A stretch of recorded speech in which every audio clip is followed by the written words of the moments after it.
Welcome to the podcast Behind the Counter with your host, me, Heidi Blum, also known as the Food Czar. I was born and bred in Livingston, New Jersey, and I have seen firsthand over the past few years how food and the people behind the counter can bring a community together. We all have a story. We all have an appetite. Each episode will explore the thread between food, people, and community and the stories that weave them all together. So let's get behind the counter and dig in. This is Behind the Counter. Behind the Counter. With the Food Czar. Here's Heidi. Hello, and welcome back to another episode of Behind the Counter with the Food Czar, which is me, Heidi Blum. So today is an interesting one. I am sitting at one of my favorite restaurants in Livingston, which is Rolls and Curries, and if you haven't been there, then you should definitely go. But this episode has nothing to do about food, actually. This is the first episode that I've had that has two different guests, or three different guests, I should say. It's two different microphones, three different guests. I don't know how you say it. So, without further ado, I'm sitting with Livingston royalty in my mind, two generations of Livingston royalty. We have Sandy and Len Goodman. I feel like there should be applause coming from somewhere. Yeah, right? And Melissa Eisen. So, for those of you that don't know either of them, then are you really from Livingston? I think I should say it that way. Okay, so let's get down to it. Sandy and Len, I'm going to start with you. Okay? The main reason why we're here is without you, both of you, and without your brave, courageous daughter, we wouldn't be sitting here talking about Cycle for Survival, right? So let's discuss the origins of Cycle for Survival. Okay, Cycle for Survival was begun after Jennifer was diagnosed with a very rare form of cancer. It was so rare, in fact, that not only was there no cure, but there was no regular treatment for it. It was basically throw something at a dartboard and hope something sticks. So she knew from the very beginning that her prognosis was very, very poor, and she decided that she wanted to do something to make sure that other people with rare cancers wouldn't go through exactly what she was going through, since there was no money at that time for rare cancer research. So when Jen was being treated by the people at Memorial Sloan Kettering Cancer Center, she wanted to give back to those doctors and researchers who were trying to help her stay alive. So one day, true story, she was in a bar. She had in the back of a napkin, she and one of her trainers thought of an idea, and they started to write it out. And then Jen and her husband David fleshed it out, and they started Cycle for Survival. The Cycle for Survival was started in 2007, so we're now in our 17th year. It started out with the idea that $10,000 would be raised, and it would be a one-time event. And it turned out that here we are 17 years later with over $325 million raised, every penny of which goes for cancer research. It started in New York at a Equinox gym. Equinox is a founding partner and a great founding partner. It started there in where Jim's gym was an Equinox gym. It started there, and when it came to New York, basically through the help of Jeannie Silberman and the Beckers, there was their idea to get something to go in the community center. And that was the first thing we had in New Jersey, and then it moved to the Equinox over in Summit when that opened up. And do you remember how much the first event raised? In New York? Yeah. About $250,000. Wow. Incredible. Yeah. That's incredible. It was. So now I'm going to shoot over to Melissa, who at 29 years old, am I correct? You're by that correct, age? yep. And that's why I think this is so amazing. You have become a little fundraiser yourself, I think, for Cycle for Survival. I have. My first year participating in Cycle for Survival was in 2015. I was actually still in college. It was my senior year of college, and I came home for the ride. My family, my mom and Karen Levine and a couple of other members of my family had been participating for a couple of years already, and I wanted to participate, and I came home in 2015 and rode that year, and I have been riding ever since. This is my 9th year participating, and our team which was called Spin, Hope, and Cure and has since been rebranded to Ellen's Army. Which I love, by the way. Thank you so much. We love it too. We are on the road to $1 million raised over the course of our entire participation. I believe now we're hovering right around $800,000 and in totality. And I was hopeful that we would hit $1 million this year. I'm not quite sure if we will, but if it's not this year, it'll be next year for sure. That's terrific. I mean, that's incredible. Beautiful. So the reason I thought this was such an interesting thing is, number one, I mean, look at the Livingston roots sitting here, Yep. right? I mean, we are strong. We are a strong community. Yes, we are. But Cycle for Survival is a community within a community. Yes, it is. Right? For the one day that the event happens, for people who have not attended a Cycle for Survival event, or even if you haven't been on a team, sometimes people just go to watch. We encourage that. Yeah. We'd like very much for everybody who's listening to come and watch, whether Yeah. they're participating or not. So I think for me, and I think I said this to the Goodmans on the phone when we spoke, it is a day that you give people, or really Jen has allowed this. I mean, this is her thing, to give people, we've all been touched by cancer, unfortunately, but you see people on that day crying, laughing, screaming, hugging, dancing, Yep. celebrating, honoring. I mean, every adjective you can think of. Yep. In that, is it an adjective? Adjective, Yeah, verb. But I was an whatever English it major, is. by the way. I should know this. I mean, I don't know. Dad, if you're Yeah. listening, I'm sorry. I know you paid for that degree. I was going to say, I thought I wasn't good at math. I might not be good at grammar Apparently either, but not. fine. It doesn't matter. I'm good at speaking. But, I mean, it's a movement, and Yes. it is a way for people who have, been touched, or who are grieving, who are mourning, who are remembering, who are, whatever the word is, to feel what they want to feel on that day. There's another additional byproduct that we're very, very thrilled about, and we didn't anticipate it. So here you have a venue, people come together, they become bonded, they become friends, they support each other, they tell each other things like where you can get a wig, they give tips on how do you deal with chemotherapy, and they're now friends, and they Yep. see each other during the year. This is a phenomenal aspect of our event, which we didn't anticipate. It's beautiful. That's so true, because some people join teams, just they don't know people on their team, Yeah. right? And they, is there a way people can join a team? Yes. Absolutely. They can go to cycleforsurvival.org, and all the information is there for them to join the team. They can If they call us. if they need help, they can call us, and we'll help them get through it. We'll give them the people that will help them get through it. Yeah, no, there's a phone number. Well, there is a phone number, and we're happy to help them if they don't want to. They have to do it quickly, because I think registration stops The 29th of April. 29th, and we actually are sold out, but we always can find some extra bikes that people That's a want. good I'm problem sure. to have. That is a good Sold out problem. is a good problem to have. So this year's event is on, what's the date? May 6th, Saturday, from 8 o'clock in the morning until 5. People normally arrive about 7:30 to get themselves prepared, so at 8 o'clock, they're on the way. And we have a fabulous, fabulous MC this year. One of my favorites, Yeah. Alex. And we're hoping that teens in town will pick up the slack at the end of the day, and it's good. Where are the events this year happening? Equinox? They're No. happening all over the country. Right.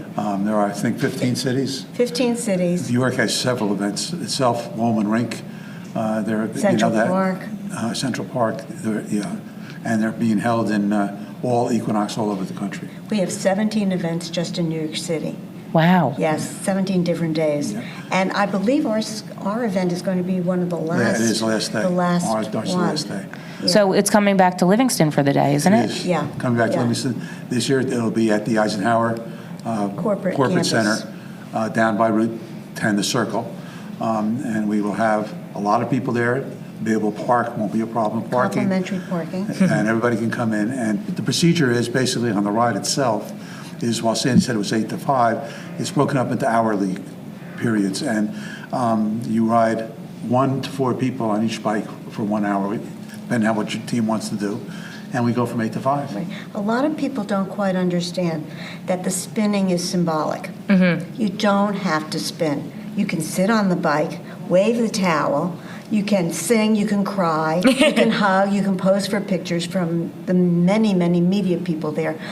But you really don't have to be a spinner. But if you want to work out, it's possible. Yeah, you can definitely get your workout in, but you're not there for the workout. You're there for what the cause is. Yeah. I had several friends actually last year that were like, "Oh, I've never been on a spin bike before. I just want to come be a cheerleader." And I said, "Look, I think they say on the website you can pedal hard or hardly pedal. It's really not about that." But I said to them, "If you want to come be a cheerleader, that is totally fine. It's not a problem." And they got so wrapped up in everything that was going on and the energy and everything that was happening that they were like, "Oh, forget it, I'm getting on the bike." And every single one of my team members, people that had never been on a spin bike before, people that hadn't exercised in quite some time, every single person ended up getting on a bike and spinning. Our experience has been that once a person comes to the event, they want to come back.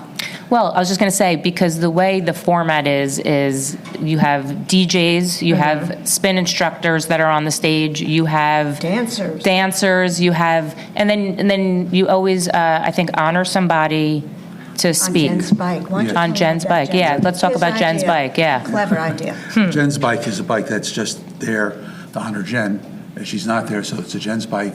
And the team, the Cycle for Survival team, goes to people they feel would like to ride on it, worthy ride on it. Maybe someone who is currently getting treatment, maybe someone who's survived, maybe a caregiver, and they ride on that bike in honor of Jennifer. It's an honor, and it's an honor of. It's honor for us. They're invited. It's an honor. Yeah. Who chooses that? The Cycle for Survival team does. Yeah. We don't do it. Yeah. We can recommend people, but the Cycle for Survival team does that. They're the ones who have all the information. And you spoke. Did you speak it? I've spoken before. I rode on Jen's bike. My mom actually rode on Jen's bike, and my dad rode on Jen's bike last year. And I've spoken twice. I spoke actually in 2020, right before COVID. It was February of 2020. It was the last one that was at Equinox and Summit.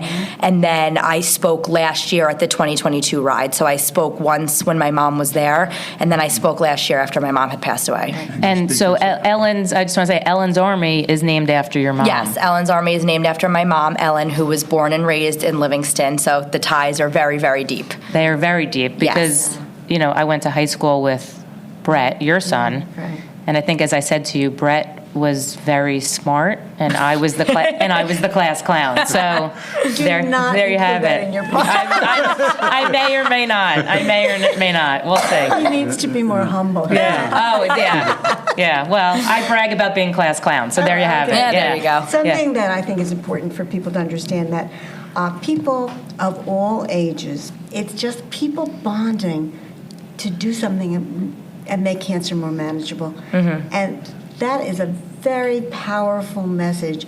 Just come, and we have this commonality here. Everybody's had a cancer story. Everybody has a story. Yep. Everybody has a story. Among the people on the bikes are the doctors, are the nurses who have teams. I go into the hospital and the nurses and the technicians all say, they're all wearing the signage and the shirts, and they say, and they want to share their story. And so it's just humanity getting together to wipe this disease out. So it's very encouraging, and it's bittersweet. It's interesting. My wife is an oncologist at another hospital and does rare cancers and stuff like that. And what an outlet for the nurses and doctors, right? Because when we're in the moment of sickness and all of that, they are our go-to people, right? They learn about our families. They learn about, the person that's fighting cancer, and hopefully they survive, and sometimes, unfortunately, they don't. So they ride the wave of emotions with the family. So what a great day for them to celebrate them, and for them to be allowed to have the same emotions that we do. Absolutely. They involve the doctors who come to speak. There's a doctor always speaking at every event. They fight to come to these things. That's right. They really want to come because That's amazing. Because they really appreciate what they're getting from this. Without this, a lot of the research would not be done. And it's quite amazing. They had so many different things. For instance, in Jennifer's case, as I said, when Jennifer was diagnosed, it was such a rare cancer. It still is such a rare cancer, but at least now there are options. And she had no options, and the options came because of Cycle for Survival. And that's just hers. I mean, there are so many other cases. And there are some cancers that have been eradicated already. Yep. And they did tell us, a number of people at the hospital have already told us, and maybe you've heard it from your wife, that in the next medical generation, maybe 30, 40 years, cancer will be a manageable disease. In good part to organizations like Cycle for Survival. Yeah, it's getting there. Yeah, I mean, it's a lot, it's getting steadily. there. Yeah. Not fast enough for people. Of course, it's not. never fast Yeah, enough. Yeah, it's never fast enough. Coming. It's definitely coming. I mean, what a legacy For your daughter. for your daughter. Well, we had 1 million people participate in Cycle for Survival already. 1 million people. It's unreal. And so it's a community. It's a huge, growing, exploding community that's making this happen. And while Jennifer would love to giggle and know, she would also understand that she couldn't have done it without everyone's help. She's always said that. assistance. When she it's not about started her. this, she said, it's not about her. No, not about It's her. not about her. She knew that her time was on this earth was Yeah. limited. And it was not going to be about her. So if we did that, then there's no point in us going this far. So that's why we have for rare cancers, not just sarcoma, which is what took her life. It's rare cancers. And that's what the focus is. And it's really changed even in so many different ways. In leukemia, there are now, I think, 3 or 4 drugs that have just been approved over the last couple of years that would not have been approved at the initial. They don't, I should say, Cycle for Survival can't raise the kind of money to develop drugs itself. But it can get to the research that goes to the drug companies to say, hey, look what we've got, now you develop the drugs, and they can. Without this Cycle for Survival, the doctors tell us, not me telling you, the doctors telling us, this never would happen. Remember, any good idea starts from one person, No, right? So while you say, Jen, it is about everybody else, but a good idea starts at one person. A great idea becomes great because of many. Yeah. That's great. I love that. Very philosophical. Thank Yeah, I you. love that. know. I think I just started something. You might have. You might want to trademark that or something. Yeah, there's a patent here. Yeah, exactly. Yeah. People are often asking us, how may we help? People are always calling on the phone. They want to volunteer. They want to do this. They want to do that. That was perfect the first year we started. The second year, perhaps. Now we're very blessed in that Memorial Sloan Kettering owns and operates the event. They have a designated fund from philanthropic money that pays all our overhead. So people ask, how do you put on these elaborate, fantastic events if 100% of the money is earmarked for the lab? It's because we don't pay for all of the setup. The hospital takes care of that, but any money that we get donated goes directly for research. Right. People should know that. You mentioned about the teens picking up the slack, and I'm going to talk to Melissa about this because this is what impressed me about Melissa is being so young and being so philanthropic. Oh, thank you. And I think, to me, that's so hopeful for the younger generation is people like you who are out there and trying to make a difference, whatever your reasons are, Right. to do that. But I think it's so, it just gives me hope.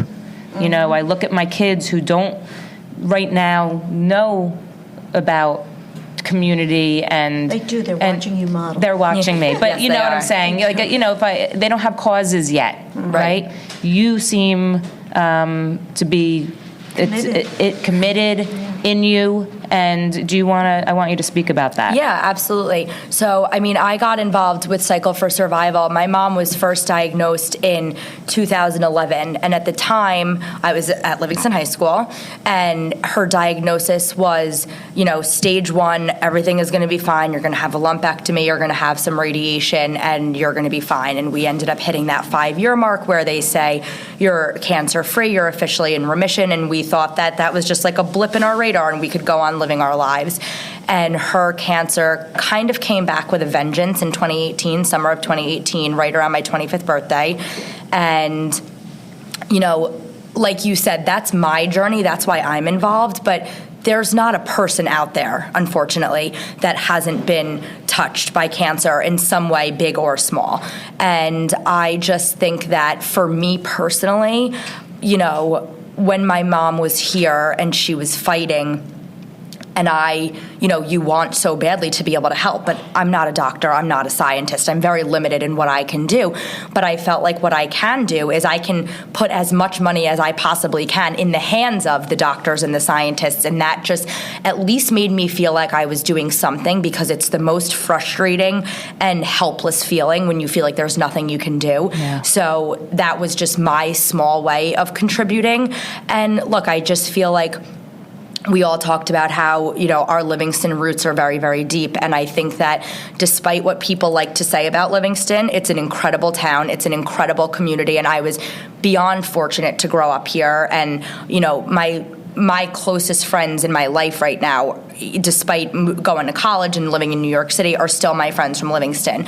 And I just feel like there's no point in being blessed and fortunate if you don't pay it forward in some small way. It's like, what's the point of, I just, it just feels like it's my responsibility as somebody who grew up in a community like this and somebody who grew up blessed. It feels like a responsibility, not in a bad way, in a good way. It feels like a responsibility to give back. It's such a mature answer. Thank you. I mean, it really is, because, I've been unfortunate and have lost, my sister and my mom to cancer. And, there's something in the grieving, in the mourning, that sort of, for certain people, you grow power. Yeah. Oh, yeah. Right? You get empowered by it, because you say, you know what, you've one shot. Yep. And you watch someone you love go through something so tragic, and you say, I'm not going to just stand there and watch. I'm going to do something with it, and I'm going to empower myself, and I'm going to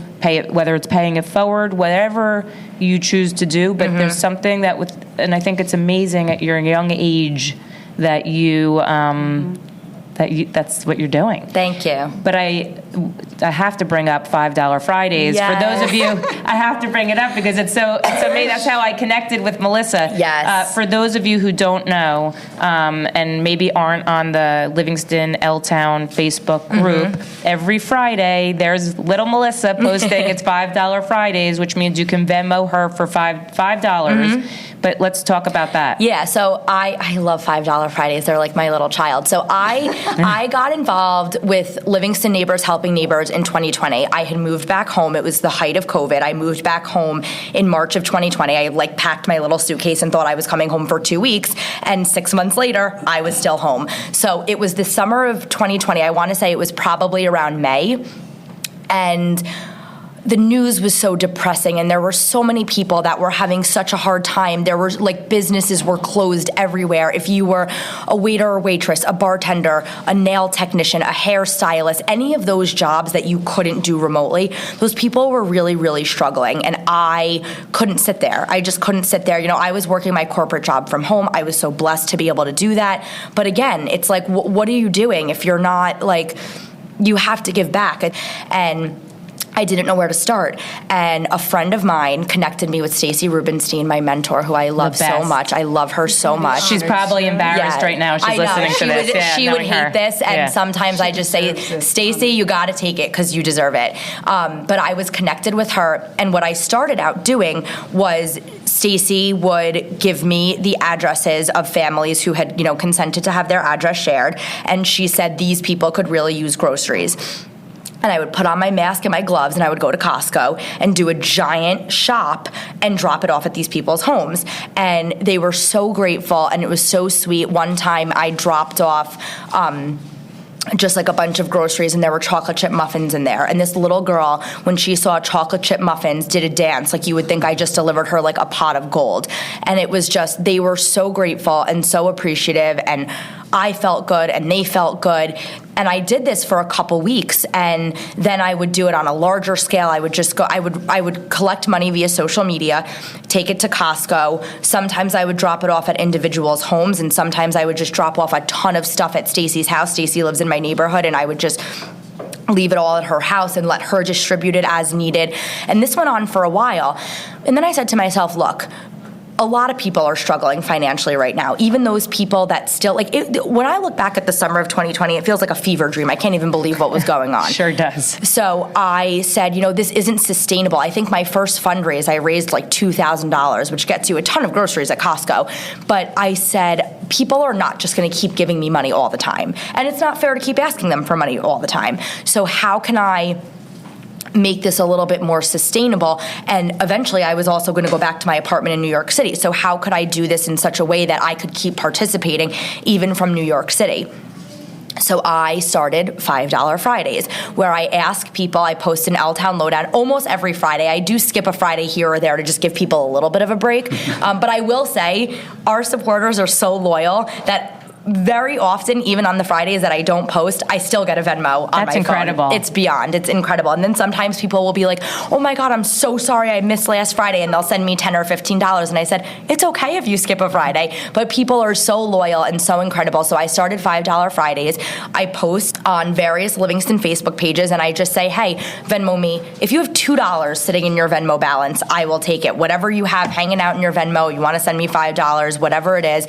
And all of that money goes into a separate bank account, and then I use it to purchase ShopRite and Aldi gift cards, and I send them to Stacy and the other members of the Livingston Neighbors Helping Neighbors board, and they are able to distribute them as needed. And it's really nice because as nice as it was that I was going grocery shopping for these people and dropping off food at their house, how empowering is it to be able to go into a grocery store and buy what you and your family want? And maybe there's like a food, maybe you're having a holiday coming up, maybe there's something specific to your culture that I wouldn't necessarily know to buy. How empowering to be able to just go to the grocery store and check out with those gift cards, and it's incredible. And it gives them a sense of independence. Yep, of even pride, no matter what independence. no matter what they're going. That's incredible. I mean, you should be so proud of yourself. Thank you. I appreciate it. I mean, seriously, right? I mean, Absolutely. at 29, I was not doing that. let's be honest. I was not doing that. I feel a very deep connection and loyalty to this community. People joke, I'm not joking, that I want to be the mayor one day. You should really be the mayor first. People think I should. I don't know. Should this town would get turned upside down pretty quickly. I think that's fine. I think that's fine. But I mean, I do. Are we rolling out my campaign right now? We might be. Yeah. You heard it here first. Heidi Blum for mayor. You heard it here first. Yeah. But yeah, I really do feel such a deep connection and loyalty to this community. I don't think that I would be where I am today without this community.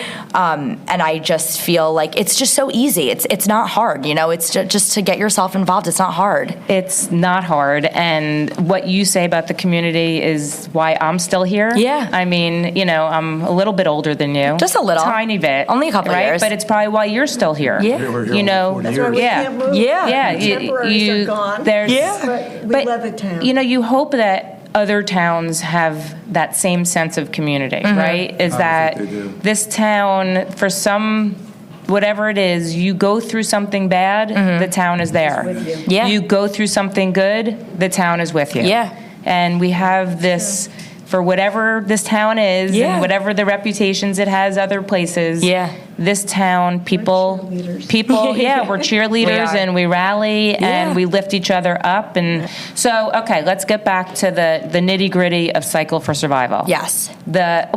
What about the Bonvini's event? Oh, yeah, let's talk about Bonvini's. So I'm sure the people that are listening to this podcast, if you're listening to the Food Czar, you know that Bonvini's is back, and we're so excited that Bonvini's is back, and they are helping support us in our Cycle for Survival ride. And on Thursday, April 27th, they will be hosting a fundraiser in conjunction with Ellen's Army, and all pizza pie sales from that night, a percentage of those sales will be donated to Ellen's Army's Cycle for Survival Deliver team. or pickup. Either or, deliver or pick up, it doesn't matter. And if you haven't had Bonvini's yet, oh my God, this is the night to try it. It will change your life. And if you have had Bonvini's, then you know how good it is, and you should just order some pizza. But it's so cool that a brand new local restaurant is supporting our Cycle for Survival ride, and it just goes to show you the ties to the community and how businesses are helping charities or helping people, and it's just that's Livingston for you. It's Livingston for you. I think you just took my Food Czar job, I'm by really the way. sorry. I mean, you did I'm such an a nice assistant. job. I'm learning from you. Well, it's good. I can hand it off to you. your It's intern. fine. Do you Trust need me. an intern? I do. Okay, I'm available. Perfect. Thank you. Good. Shake hands on that. Boom, All right, boom, boom. perfect. Yeah. So Cycle for Survival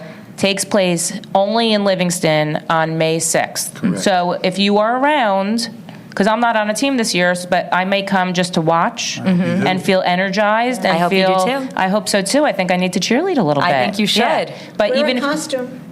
wear a costume. See, anything goes. Anything goes. But if We you want cannot color. attend the event on May 6th in Livingston, you can still donate. And it's very, very, very, very, very important that you enjoy this podcast and share it with a friend. Yes. And Sandy that was her slamming her hand on the table very powerfully. So I'm afraid of her. So Yes. I would listen I'm to wearing my boxing gloves. I'm gonna Yes. For me. That's right. You always do to kick Yes. cancer's butt, right? Yeah. Right, That's exactly. It was Jen's idea. I Also, love if it. people are going to make donations, please designate it that it goes to Cycle for Survival, because that's where the 100% goes to research and not directly to the hospital itself. Yes, that's very important. So if you were going to donate, I'm repeating it because it's important. It goes to cycleforsurvival.org. Click on Cycle for Survival. That's where your money's going to go, and the 100% of those proceeds go to research. I actually went to one of the rides in the city. I was invited, and I have to say, I think the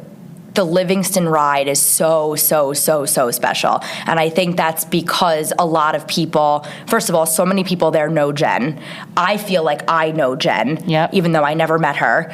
And I just think that it's like the inaugural, I don't think that's the right word. It's the flagship. It's the flagship. It's the flagship, yeah. What a gift, right? I mean, it's something that keeps you going. It's something that, It's sort of Keeps like Jen alive. Right? keeps Jen alive. Jennifer Yeah. didn't think that we would have anything to do in our retirement, Meanwhile, you're the two Yeah, you're busiest so people I busy. know. Yeah, Right. exactly. Yeah. but it's something meaningful.